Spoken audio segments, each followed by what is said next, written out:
The GM's out here to put these guys in check, thankfully. I'll stop all three of you miserable reprobates myself, because I told you not to start the party without me. What? Wait a minute! Wait a minute!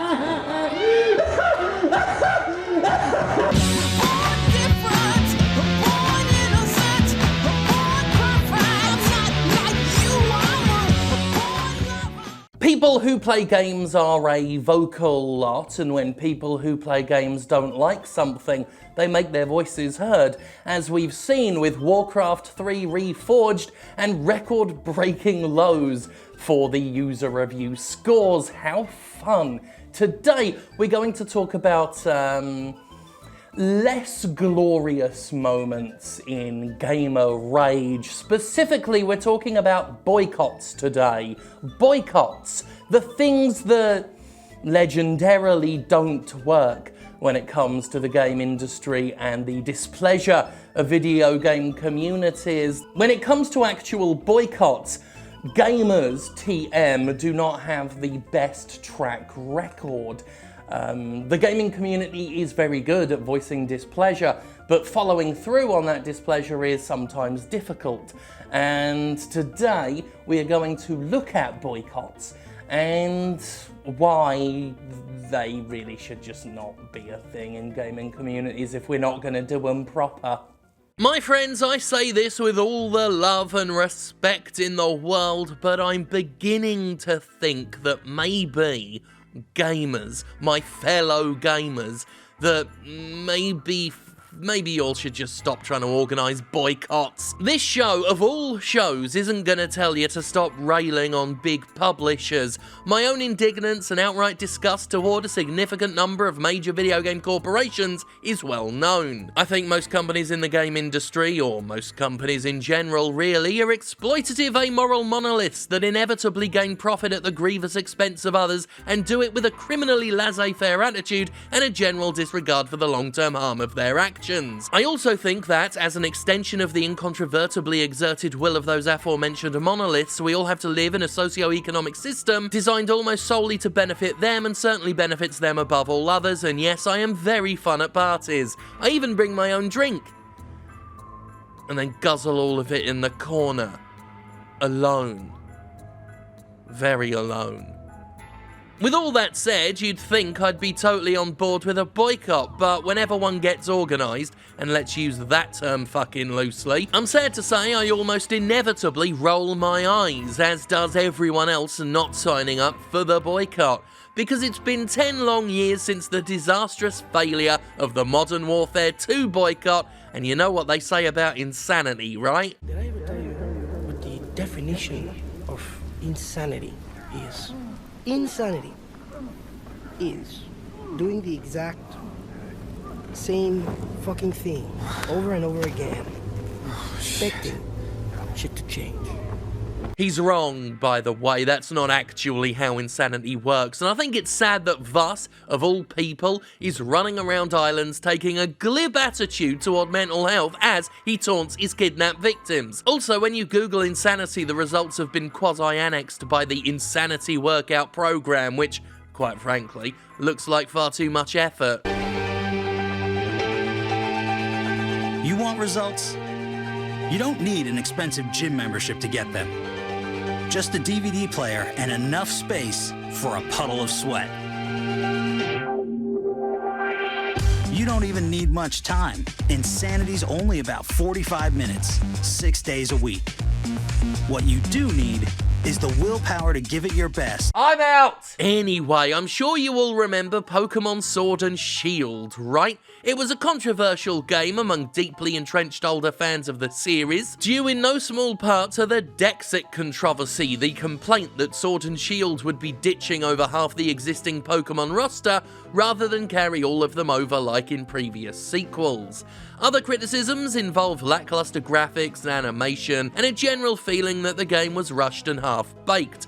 Pokémon fans are a a passionate bunch, and some of that passion boiled over into resentment and outrage, and a total lack of sense of humour about it. Don't joke about the Pokemon to Pokemon fans. I can tell you from experience, they don't like it. And that resentment and that outrage spilled over into talk of boycotts. Talk that ultimately failed to do anything to halt the game's momentum because, well, that's what happens with what we can only by now call the Gamer Boycott. Nintendo very recently revealed that Pokémon Sword and Shield has already sold a mighty 16.06 million copies worldwide, and with that news came gloating. Almost every tweet I've personally seen regarding Sword and Shield sales has sarcastically referenced the boycott, or at least had replies that did so, as the game's success has now become a punchline for those who thought Dexit was stupid and rightly expected the boycott to go nowhere,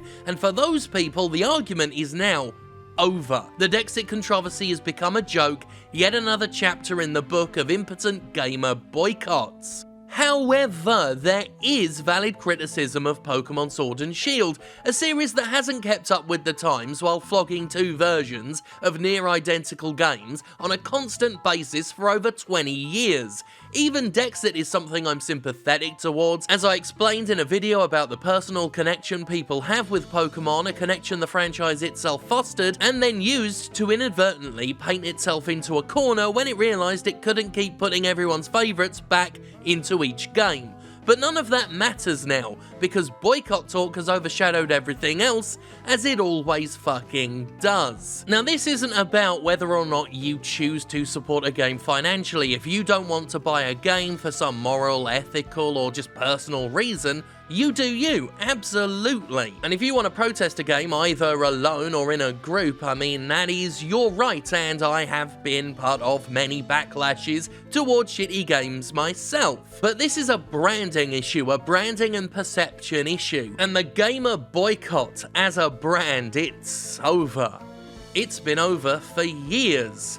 Many, many years. Very specifically almost, the B word itself is poison, if you want to make an actual point about something a game has done that you think is wrong. So now the conversation regarding Sword and Shield and Dexit and people's problems with the game is now all about how the boycott failed. What, this guy thinks because he has 1 million YouTube subscribers, he can come in here and try to have a hostile takeover? Don't give up, 'cause you have friends. 1 million YouTube subscribers? Forbes' David Thea says the sales reveal a truth about gamer rage, stating, "Here's the thing about boycott threats like this one, they mean the exact opposite of what they say. When you see such intense controversy swirling around a game, more often than not, what it means is that there is a huge amount of attention being paid to an upcoming title. The more intense the controversy, the more attention being paid." An article on Dexerto is headlined, "The Pokémon Sword and Shield boycott didn't end well," while Game Revolution went with a dismissive, "Pokémon Sword and Shield boycott didn't work as new games break sales records." Perhaps the most brutal headline came from, of all places, the fucking Metro, reading as it does, "Video game boycotts are a joke, and Pokémon Sword and Shield proves it." Articles that don't lead with the boycott still make mention of it because the sheer outrage levelled against the success of the game is, well, it's going to be funny to a lot of people because people like seeing own goals and eggs on faces, especially when the humiliation is seen coming a mile away. The moment talk of a boycott started up, people were already predicting its failure, and why wouldn't they? The history of gamer boycotts is, well, I mean, it's pretty pathetic if we're being 100% honest with ourselves, as those boycotting seem unable to resist the call of consumerism in the end, while those who are disciplined in the matter tend to be far too few to make so much as a dent in the boycotted game's revenue. 2009's Modern Warfare 2 may be the most notorious example, primarily because it can be so succinctly summed up with a single image. That one image of a bunch of proud Modern Warfare 2 boycotters playing the game in unison. For those who don't remember, people were pissed off that Activision and Infinity Ward were getting rid of dedicated servers on PC, prompting outraged fans to set up a petition and form a Steam group for those who pledged not to financially support the game. But support the game is what most of them did, turning the whole thing into a goof and pretty much suffocating the argument over dedicated servers, whether that argument had any merit or not. 2009 also saw an attempted boycott of the then controversial Left 4 Dead 2. It's hard to believe now, but the game generated a huge and immediate backlash when it was revealed at that year's E3. People were mad at the game's announcement coming so soon after the first one gained traction, some calling it glorified DLC, and this is one I really didn't think had much of a leg to stand on.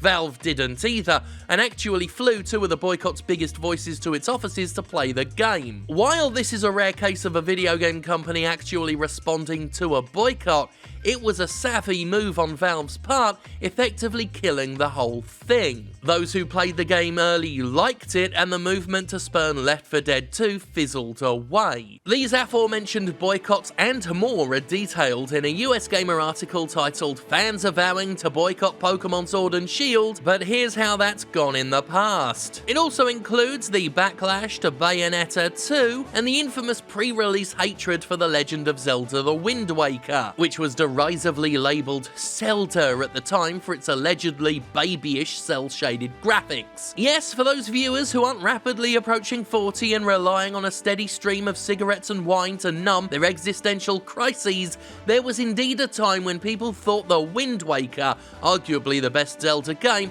was going to be shit. The point is, Gamer Boycott could be shorthand for something that doesn't work.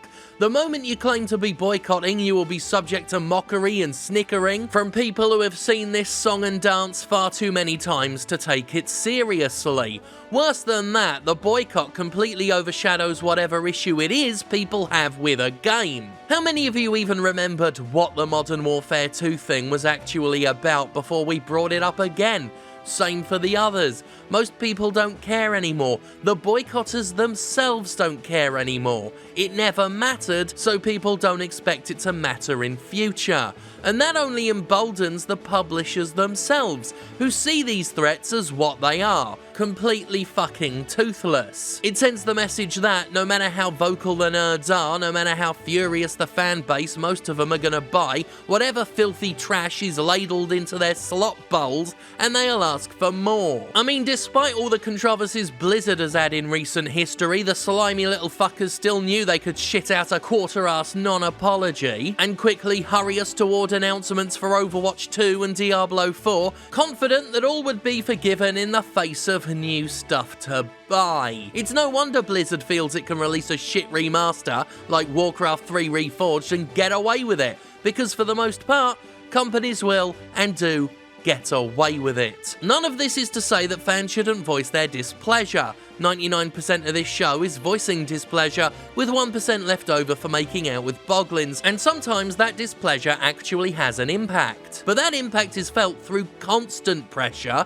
and some form of action. We saw this with Star Wars Battlefront 2, a sustained campaign of resistance to the predatory gambling economy and insulting grind that Electronic Arts had initially tried to shoehorn into the game. The Battlefront subreddit became a complete shit show, leading to hilarious instances of terrible EA PR gambits, and more importantly, it sparked political interest and gathered mainstream attention. In that regard, complaining and complaining and complaining worked, because the legislators are now looking into loot box practices, and EA continued to capitulate on the Battlefront 2 issue to the point where its monetization has been aggressively and humiliatingly for EA scaled back. And crucially, not all that many people protesting Battlefront 2 were branding their protest as a boycott. Some people did indeed throw the B word around at the time, but for the most part it was characterized as a community revolt. Quite rightly too. It was a sustained community-wide effort to continue pressuring the company, backed up by real political action. It was more of a rebellion, quite fittingly. A full-scale community-wide rebellion. People didn't just yell boycott and then buy something they said they weren't gonna buy. It wasn't all talk, it wasn't toothless bullshit. People actually kept it up. They didn't just get bored and then tell everyone to shut up because they wanted to enjoy a game guilt-free. agree. Not that I'm bitter about that being the general response to this show. But that is a problem with these boycotts. Gamers, TM, get bored quickly, so they do a half-hearted hashtag on Twitter for a bit and then wander off. But with Battlefront 2, people cared and kept caring. More importantly, they didn't just say they were gonna do things in the future, they were keeping the pressure up in the moment. That's not something you can just contrive with a hashtag or an online petition signed by 500 people. And it doesn't work if Hearts and Minds haven't been won over. It's been proven that with enough dedicated voices, and dedicated is the operative word, game publishers can be goaded into response. Sometimes you just get a shitty, insincere apology, sometimes, rarely, a big win like Battlefront 2. You get it with active rebellion, not a bunch of big talk that goes absolutely nowhere. The very word boycott is essentially toxic in the game industry now. It instantly characterizes the boycotts as coming from whining, insincere, boneless people, and it's not like there isn't history that can be drawn from there. More frustratingly, it moves the entire conversation away from whatever the actual issue is and tars any and all critics with the same whiny, boneless brush. Because like I said, there are plenty of things to pull apart from the Pokémon series. Sword and Shield does have problems, some of them exacerbated by a business model that's really quite fucking shitty in places, but all of that was instantly dismissed the moment a boycott came up. All talk of a boycott seems to do is set people up for public mockery, because gamers are bad at boycotts. That's the harsh truth. You're bad at them, stop trying to make them a thing, and if you must say you're gonna do something, do it! Ha ha ha, what a great video that was.